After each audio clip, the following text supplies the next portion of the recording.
Huh.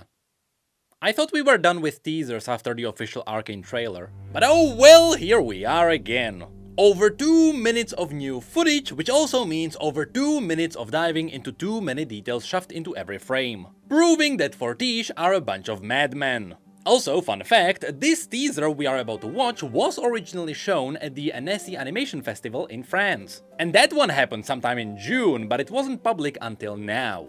Also, as always, a bit of a disclaimer. We are gonna break down all the scenes for fun. Everything is just a theory and we don't have any insider information. God forbid leaks. Also remember that Fortiche are masters of deception and they are really good at hiding the real story from their trailers and their teasers. It happened before, and so now I have no doubt you can watch as many trailers as you want without getting spoiled. So with all of that said, let's lose a little bit of sanity as we dive into the newest teaser. And of course, this one is focusing on Vi's new story arc. So it all begins in the place that becomes the root of Vi's new emo skin. Yes, I am still convinced there is exactly 0% chance this one does not get turned into a skin. But it all starts in the arena. And the first character to appear here is the goon whom Vi has met multiple times in Season 1. She encountered him when they were still children, and later Vi got that one brutal scene in the prison, where she recognized him as one of Silco's henchmen,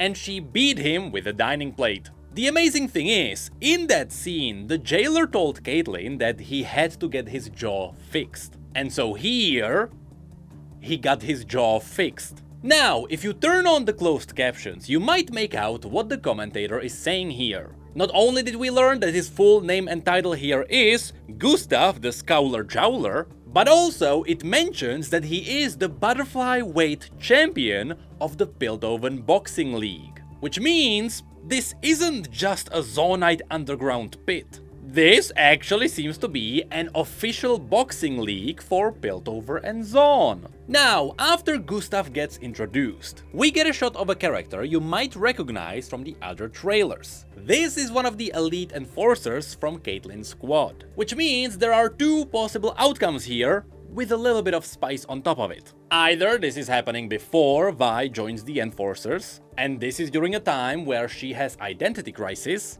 so she fights in the ring and this guy becomes her agent, after which they both join the enforcers. Or this is happening while they are both part of the squad, and this is how they secretly let off some steam. Although there is also the third option of the squad breaking up, and this being the outcome. We'll see a little bit of that possibility later on. Anyway, we can see that this guy is essentially Vi's agent, because he is holding a ticket that is betting on Vi's victory. You'll see more of them later too, but for now, just notice that it is a red ticket with the two hounds on it, which Vi later gets on her jacket. And as he's holding it, he is a little bit concerned. After which we get a shot of the Arena Master, which seems to be an old Yordle.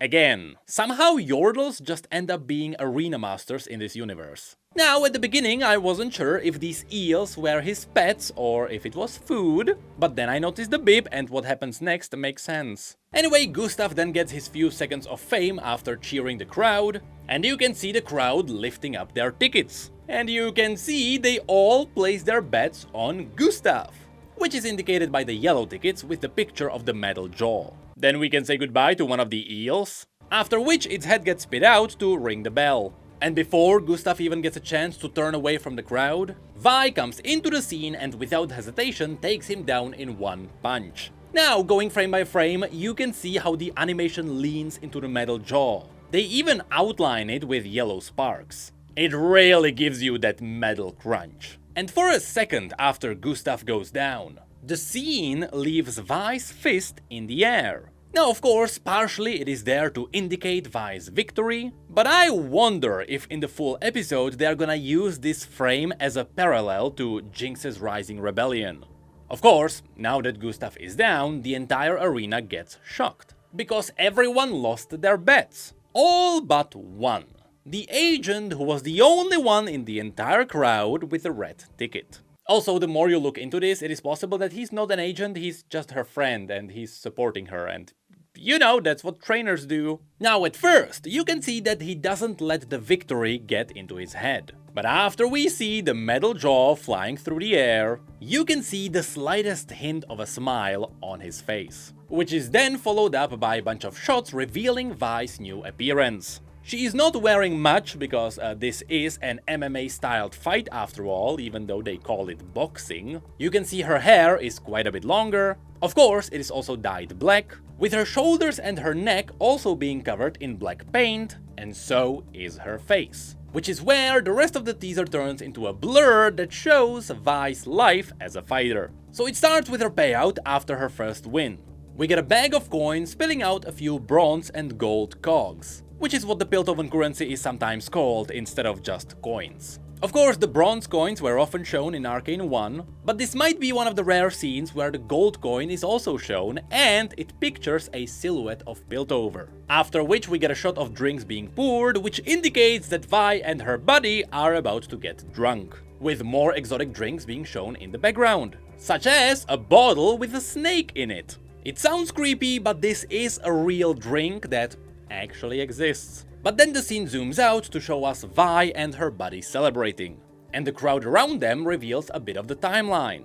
This is happening after Jinx started getting a bit of her following, because you can see some of the people already have their hair dyed blue, and some others are also using the vibrant paints that Jinx is known for. This is why I wouldn't be surprised if in the full episode, Fortiche used the fist as a parallel for Jinx. Then it all goes back to the arena, where Vi's buddy is now smiling, indicating that Vi became the new star of the arena. Also, I like how you can see more and more people with the shimmer augments, kinda hinting that shimmer might have gotten normalized. At least normalized as something quite bad for you. And even the Arena Master is now happy to watch Vi, as he bites off the head of another eel, because she is definitely making him money. And at first, you can see that during all the fights, Vi is getting sweaty and she is taking her opponents seriously, which is something that quickly goes away over time. Then it goes back to the previous scene at the bar. We know it is the same one because the same people with blue hair are still in the crowd, and they are holding the exact same poses, which is followed by a scene where Vi is preparing for a fight by putting her black paint on. Then we also get a quick training montage. The cool, unnecessary detail is that this punching bag is showing Vi a weak spot which she is aiming for. And she repeated this training so many times that this spot on the punching bag began to rip. Not only can you see that she landed her fist on the X perfectly, but also that is why you can see the patches on it, which then turns into a montage of her opponents. Unfortunately, I do not recognize these from Arcane 1, but you can see that Vi treats them all equally seriously, which is why they all kinda blend into the same enemy. Of course, the one guy who stands out here is the fishy guy, who might be the same species as the fishy guy from the squad, but oh well, I don't really have anything spicy to mention here.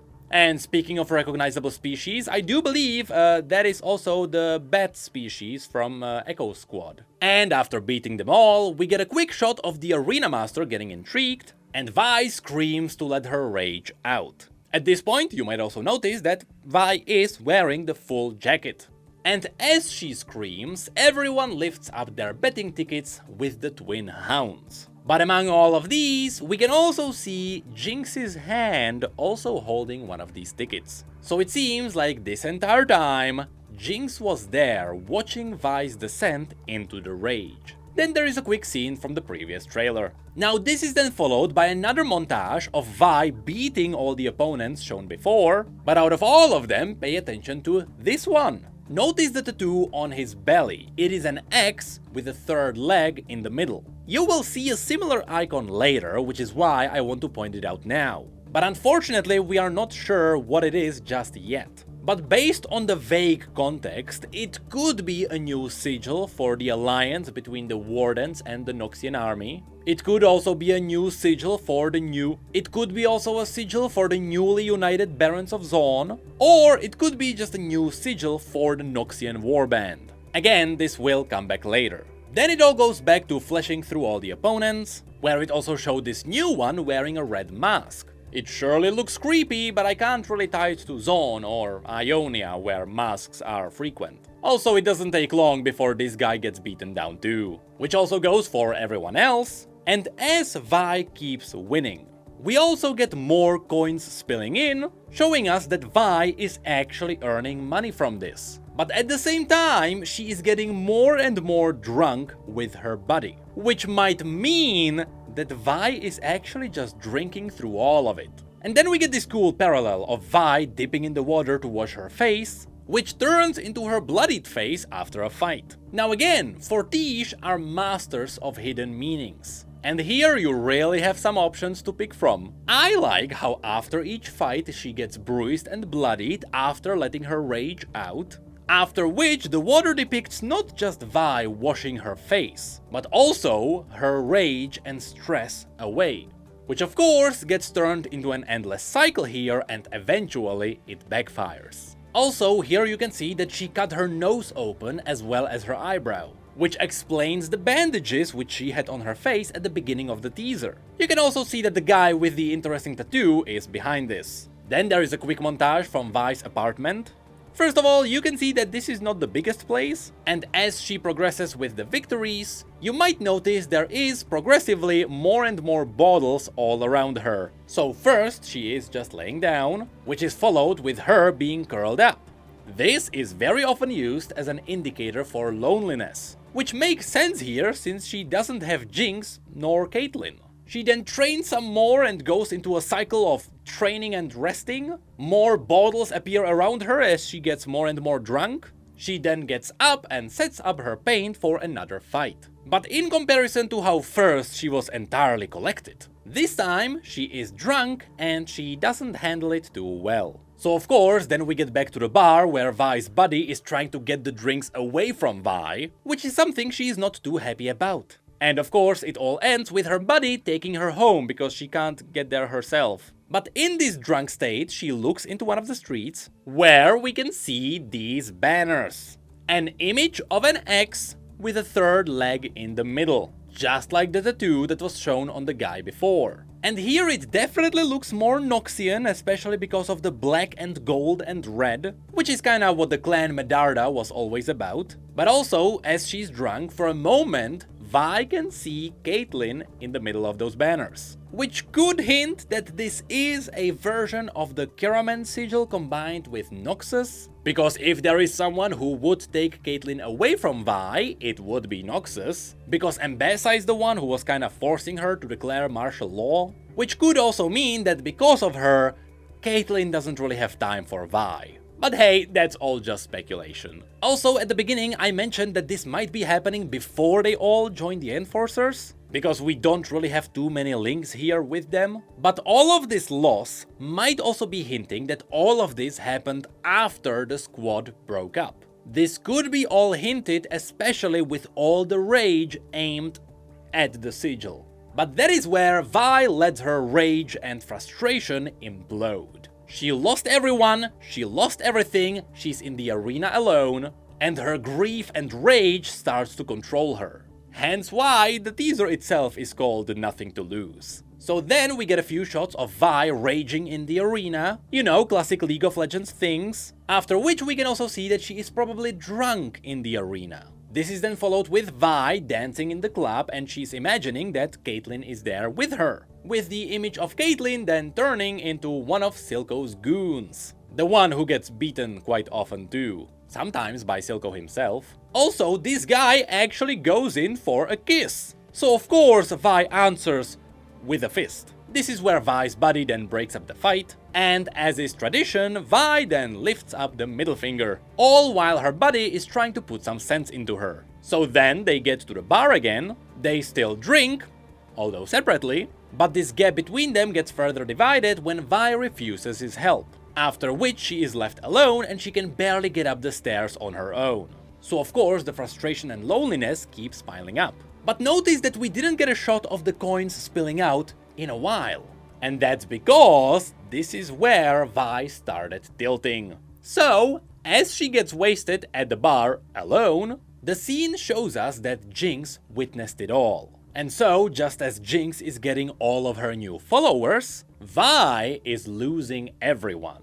So then she's once again trying to get back home, but this time completely alone. She then drops onto the ground, looks into the same street as before, but now we can see Caitlyn among the banners screaming, which could be a flashback to something that happened between them. Which is then reflected in Vi, who starts screaming the next time she dips in the water. But while normally the water would wash her rage away, now it doesn't and Vi keeps losing. So next we get the tilt montage, where all the opponents now start beating her. Mostly because Vi seems to be drunk too. And when the shot goes back to the crowd, right next to the shimmer augmented person, where her body used to be, we now get Jinx, witnessing Vi's descent into the very bottom. And finally, after everyone beats her, she falls to the ground. The cool detail here is that just like Vi's very first punch in the arena, which shook the entire camera with a film effect, it all ends with the exact same effect. Which is likely where this blur of her life ends and the show is gonna continue with the normal timeline.